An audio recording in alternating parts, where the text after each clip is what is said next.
I'm live. Awesome. This is my first Facebook Live.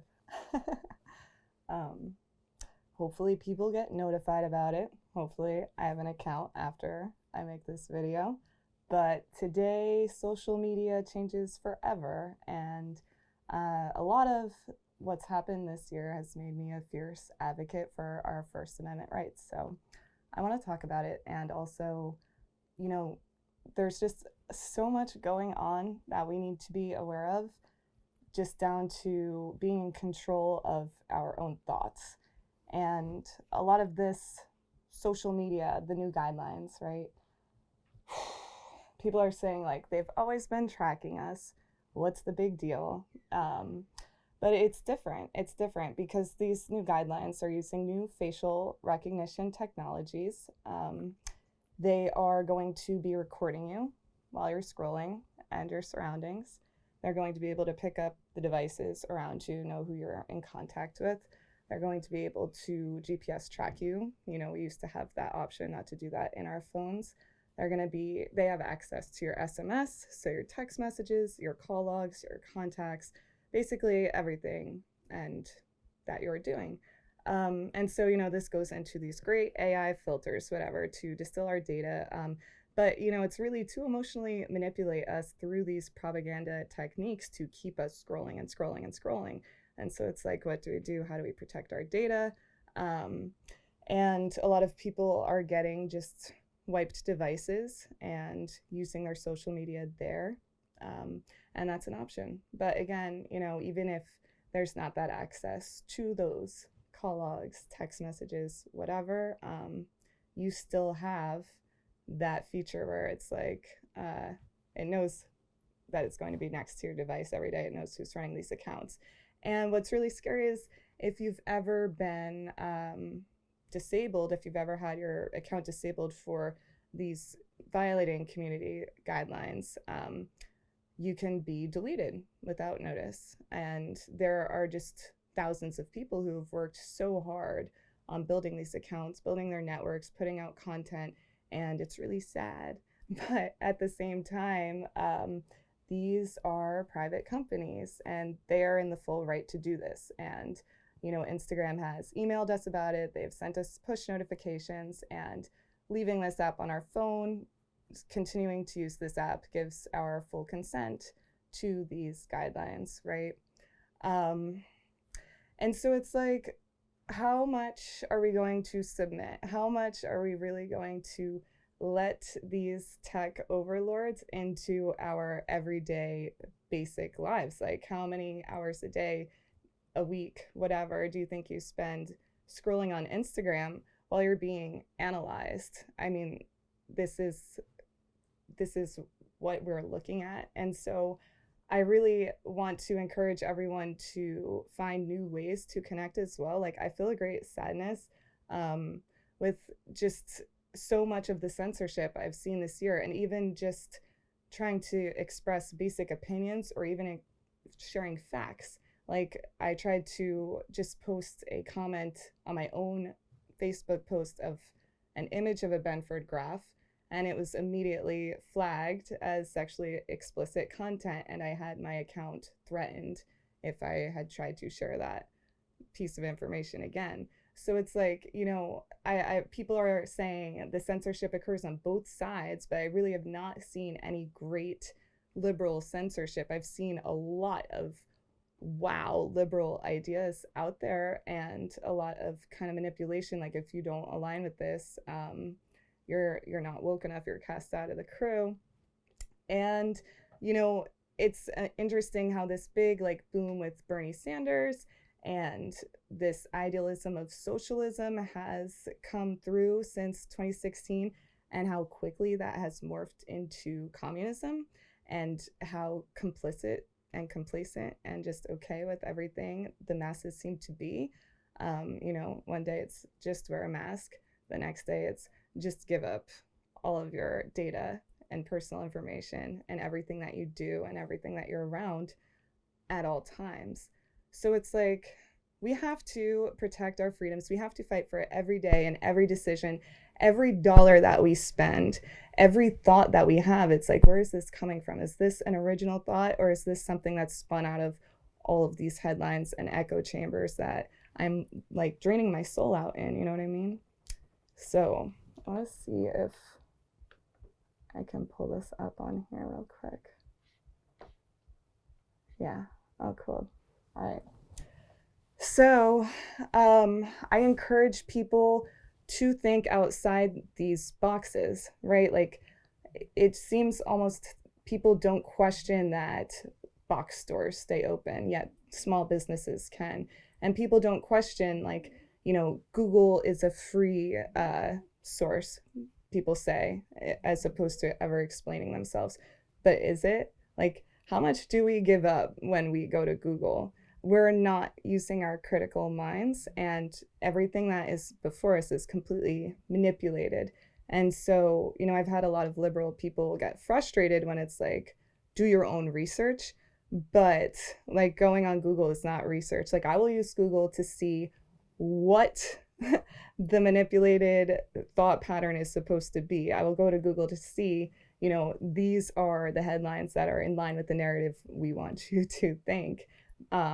Because it just this past spring, there was a huge algorithm change, and you can't access the same data. I mean, we've seen it just if you Google something and then go on DuckDuckGo, look at the differences, and even I hear DuckDuckGo is compromised, but you have much more open range to access websites that Google refuses to show. And so at the same time, it's like, if I'm doing research, I'll use Google to find out, like, say I'm researching a child abuse in the Boys and Girls Club, right?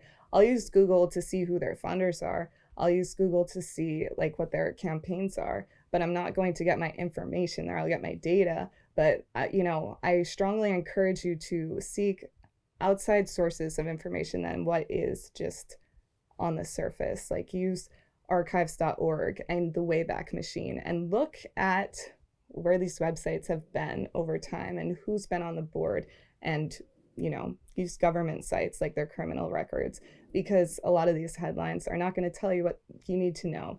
Nobody's going to put any of this together for you. But my life has changed drastically with this shift from socialism to communism, including my professional career. And I want to talk. Dude, your stream just ended. Why? I don't know. What does it say?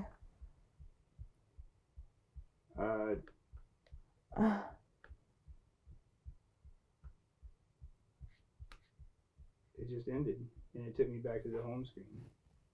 Try again. They kicked me out. No, legit, like, it just ended. Of course it did.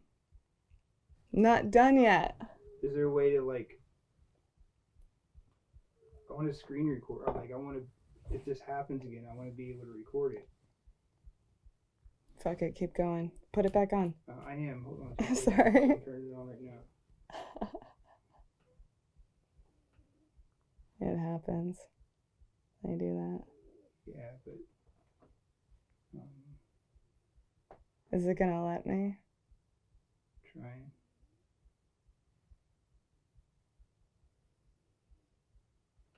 What did you title this?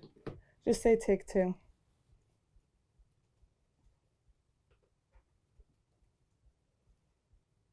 Thank you.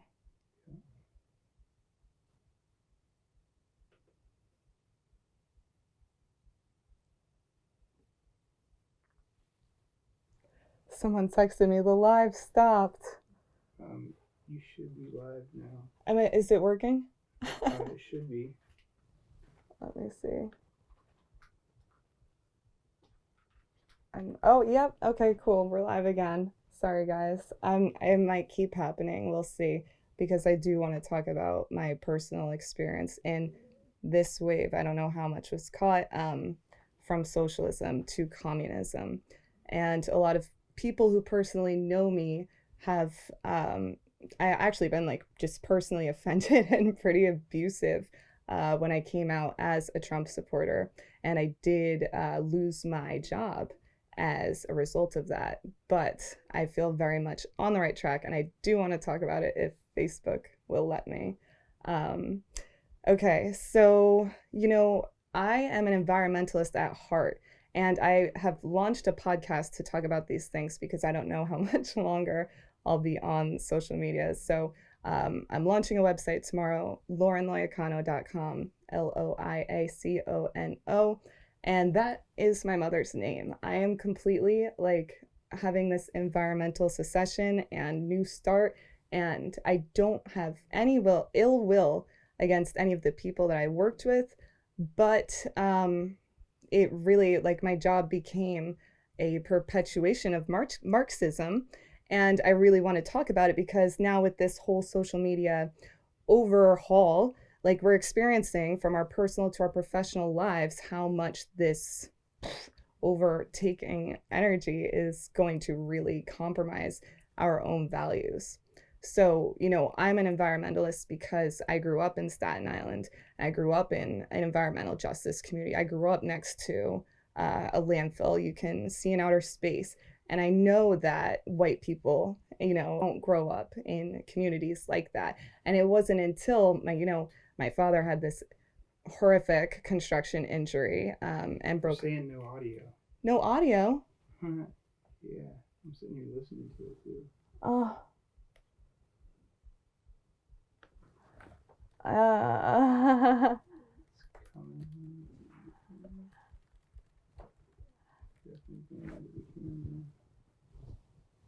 Yeah. I'm sorry.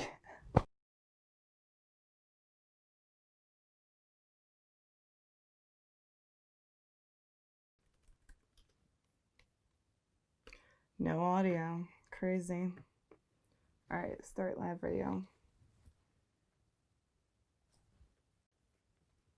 Okay. I'm hoping somebody might be able to come in here. Let me know if my audio's working because I just got kicked out and then I got back in and the audio's not working. Damon, can you let me know? Video has no sound. Video has no sound? No, see? Look. You can hear me. No, he says he can hear me. Oh, no shit. Can you can hear me, Damon? Oh, now Yes. Now it's Okay. working, All right. yeah. All right. Cool. Thank you. All right. So that was really annoying, but also not that unexpected. So, this is what I'm trying to talk about. Thank you guys. The impacts of this wave of socialism into communism, and my personal, thank you very much for thank you guys. My personal experience in my professional world as an environmentalist, right? Which is, it's funny because it's such a liberal field, but conservation in just by nature is it's conservative, right? Just preserving. And so it's really interesting because if you don't completely prescribe to the entire leftist liberal agenda, like they don't want you in their field, and completely irrelevant, or so it would seem, issues, stances. But I want to talk a little bit about that. And I don't know, I guess my last video had no sound, but what I was saying was, like, these apps are a private company, and they can enforce whatever guidelines they want. It is the right of an organization or a business to fire you in private for what you say in public.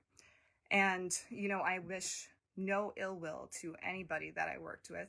I just disagree on a lot of notions. And so, to the point where I was doing work and every day compromising my own beliefs and values of the world that I want to live for my daughter by doing this work, which, started with socialized policies. And I could, I'm not a policy person, I'm a communications person, but I can raise my concerns like, hey, the lower income, thank you, the lower income people that we're trying to protect are actually harmed when we tax them more.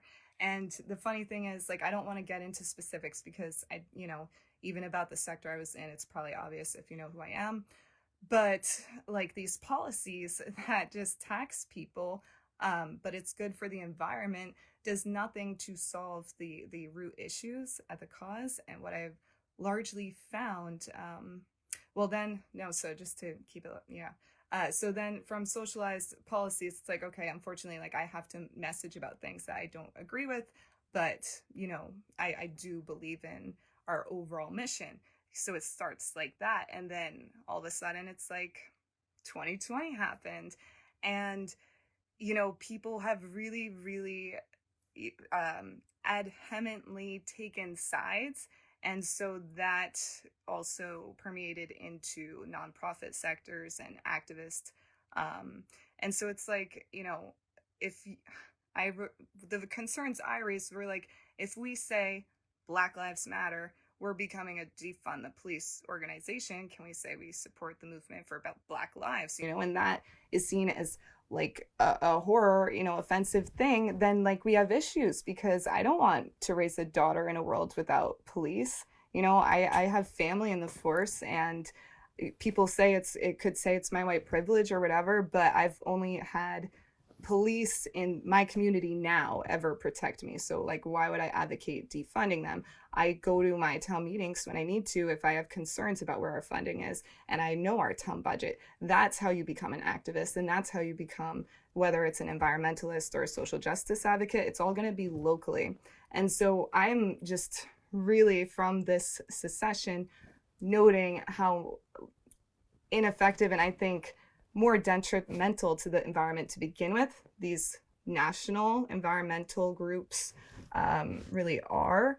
And so it's like, even last year, like I went to California from the Maine coast 6 times alone, and that was after being sick once, so it should have been 7. So that's a huge carbon footprint. I am very grateful. I love California for the people there and what it is, but also at the same time, it's like the socialist policies that we were pushing are why we're going to our meeting along like tent city of all these homeless people, and having friends who have over 50% of their paychecks taken out in taxes, getting pushed out of the city. It's like, why are we pushing this stuff here? And then the movement is like, well, if we start it in California, it will sweep the country, just like the plastic bag fees. The plastic bag fees are terrible. They still encourage plastic bags, and they take money out of the pockets of working Americans for a problem that they didn't start to begin with. So, I have a lot of issues with the environmental sector in general, but I also am really upset that it's like, if you don't think exactly like we do, you can't play at our table. Because what I actually got fired for was not wearing a Trump hat that said "no more bullshit" and a shirt that said "daddy." I got fired, excuse me, explicitly for posting about Brexit, because that was a direct threat to this BLM branding that the organization I worked for was doing.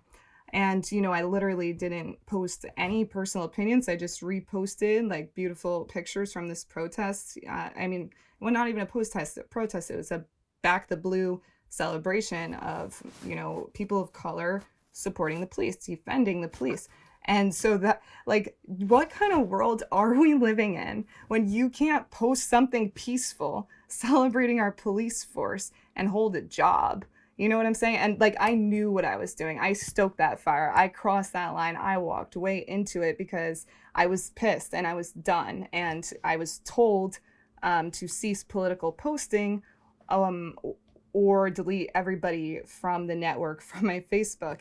And what did I do? I made a Brexit post because and I don't regret it, because honestly, when you get pushed to a certain point, you freedom of speech is amazing. And people who are defending censorship, and and honestly, like, this group, like, I knew what I was doing, and they're in the full right to fire me, like, totally. They don't have to keep me on. But the fact that it was Brexit, actually, and I signed something saying I would not sue them because I do not wish them ill will. But a labor lawyer told me that it is $150,000 lawsuit because now you're bringing race into it. You're not supposed to tell your employees what minority groups they can and cannot support. But, what has happened to law and order this year anyway? Anyway, it was a natural divorce. Like, it really had to happen, but I find it really sad that there's absolutely no room for conservative voices and opinions at those tables. And that's why on that note, want to encourage everybody, like, be an environmentalist in your own backyard. It's not going to take a Greenpeace to come and solve whatever pollution problems you got going on in your city, whatever. Like, you guys got to do it and mobilize on your own.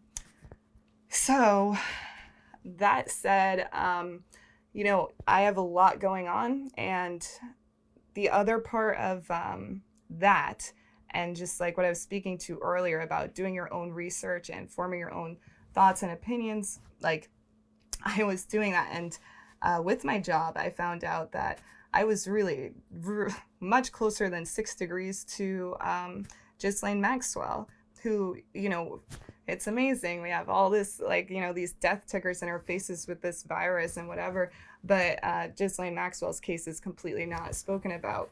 And so anyway, she was funneling millions of dollars through an environmental nonprofit.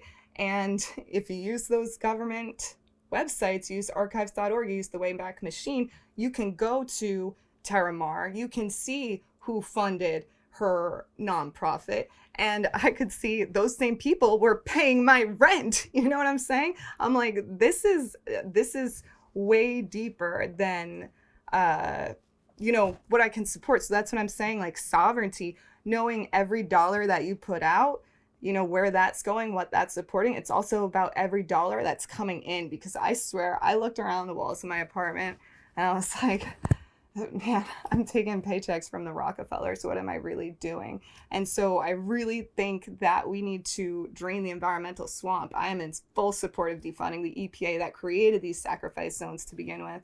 And that's what I have to say about that. And cheers. I hope you guys are also enjoying beers,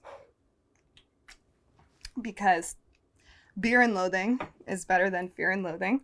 And these are crazy times. But so what I'm doing next is I'm creating this podcast to really amplify voices that are censored, but also just like humanize our experience in America right now. Like, we're literally watching all our amendments dissolve and people be complacent about it. And it's like, whether or not you think this was a fraudulent election, with, like, if you can do basic stats and math, thank you. But you should be able to freaking talk about it. Even if I sound like an idiot, it's my right to do it, is it not? And so I want to really share just like the subjective experience of, like, my 7-year-old, we walked into a gas station. She's like, oh, I don't have a mask. It's like, you should not be worrying about that at 7 years old. It's so sad. And, if it's just about personal sovereignty. Oh, thank you so much. And yeah, the podcast, I have crazy episodes. I did an astrology episode with Serena Arlene from Las Vegas, and we talked about the solstice, and tomorrow is this crazy Jupiter-Saturn at 0 degrees Aquarius conjunction. And we talked about the eclipse that came before this and how a lot of it relates to these media blackouts. And so honestly, we don't know what the landscape of social media is going to be like just next week. And so that's why I'm like, I've never done a Facebook Live before, but this is definitely the time to do it. And I also interview a trainee in boot camp about her experience with COVID and voting in that kind of quarantined government sector. So there's a lot to kind of unpack there, because I think, the more that we talk and share our stories, the less that we're just spinning out these propagandic thought wheels. Like, we just go in circles and spirals. But our authentic voices, so I have one of my best friends is a liberal, and we have some of the most productive conversations that I'm not going to get with someone who thinks exactly like me. I might have more of an enjoyable time at ease time, but we're not going to grow at ease. We're not going to grow when we're comfortable.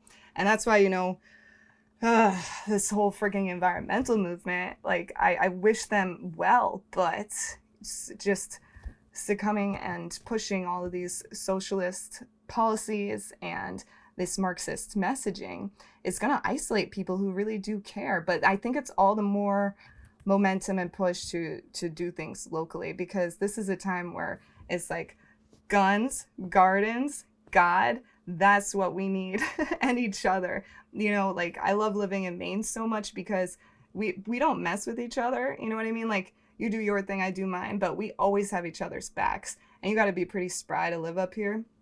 So it's like wherever you are, your neighbors, if we have a total blackout, you know, that's who we got. And it's not these virtual matrices that they're literally scanning everything around us. And you know, I just advise you to think about it. Think about everything that is going to come through your phone camera, and think about, is like, am I owning this space? Am I in control? Or am I just kind of unplugging a wire and giving that control out? And you know, I think that happens also with our pockets and our employment. And it's like, do you really how much are you compromising yourself with the job that you're in? And so what I am really excited to be doing is co-founding, co-launching like a ministry for child protection with an amazing group of women.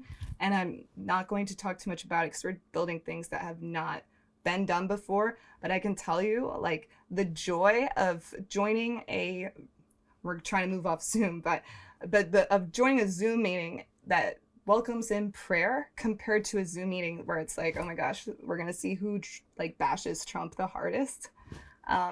That is joy. And you should, I really believe that, you know, while the economy at least exists as it is right now, we should be getting joy from what we receive and what we put out, or we're really draining our souls and giving into this false matrix programming that is okay with low accountability, employment, and just, you know, no, we have so much in our human spirit to bring up, and we can't let that be muzzled, and we can't let that be suppressed. Like, this is our time so much to stand up and say exactly what we want. And if these social media platforms keep taking down my videos and taking off my sound, whatever, we're still going to do what we can, because, and it's about your neighbors too. I mean, I got Telegram.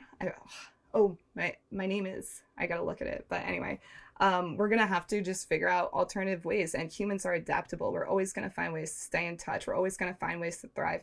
And I truly believe the more that we bring in God to what we do, and the more that we honor the sacredness of the work that we do, the work that we put out, and the things that we take in. And that's the thing with this whole social media thing. It's like, yo, really consider, like, if I, you know, delete Instagram, how much better will my sense of presence be? How much better will everything I let in my psyche be? Because these things, we do give up our power. We do give up our control when we let like a comment or something just eke in there and get stuck. And we're giving up our sovereignty. We're giving up our power. And every time that we succumb, we're putting more of our power into fear than faith. And we really, like, it's a time to come into our integrity and come into our authenticity and say exactly what the frick we want to, because otherwise the commies win, and we can't let that happen in America. We can't.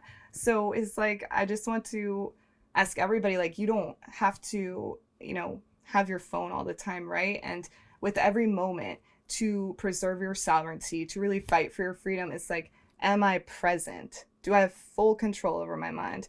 And then do I have full control over my surroundings? And then do I have full control over everything I'm letting into it, right? So I really, you know, and medical sovereignty to you guys, like, come into our bodies, our health. This is the most important time, because at the end of the day, our bodies are all we have. And we got each other in this realm right now, but, you know, it's going to change, and everything is changing. So we got to stay adaptable. We have to have each other's backs. And, you know, no matter what your views are, I will always fight for your right to say them. And I really, really am so saddened by the people who are complacent and defending the censorships that go on, because it's like, do you know what you're really putting your energy into? Do you know what you're really supporting? Because like that's how we fall, when we put our energy and faith into these already corrupt structures. Like, no, we have, but I love so many of you. I love so many of you. You guys are amazing, and I'm glad that I got this phone thing to work. I had to put the Facebook app back on here just to get the sound, but I'm glad it's working. So I hope you guys are having an awesome day, night, wherever you are, and beautiful holidays. I'm super stoked. I'm going to be interviewing, hopefully before Christmas, a small business owner from Cuba, and all about what she thinks needs to happen for the economy on the local levels and national. So it's going to be a really energetic, awesome interview. I love this woman. And I just look forward to sharing more stories about like the fabric of America right now, because we are in a super historical, just who knows what tomorrow will bring. But I hope that we can all stay in touch through it. So I'm going to be launching my website, and there will be like an email sign up. And I have a new Instagram. I'm probably going to delete my old personal one, the Sunshine one. So it's going to be the Dreaded Patriot. And that's how I'm on Parlor. I made a Twitter, but I don't really know like how to use it. I'm not on there that much. It's Lauren Loricano. And I love you guys. Be safe, and God bless. How do I stop it?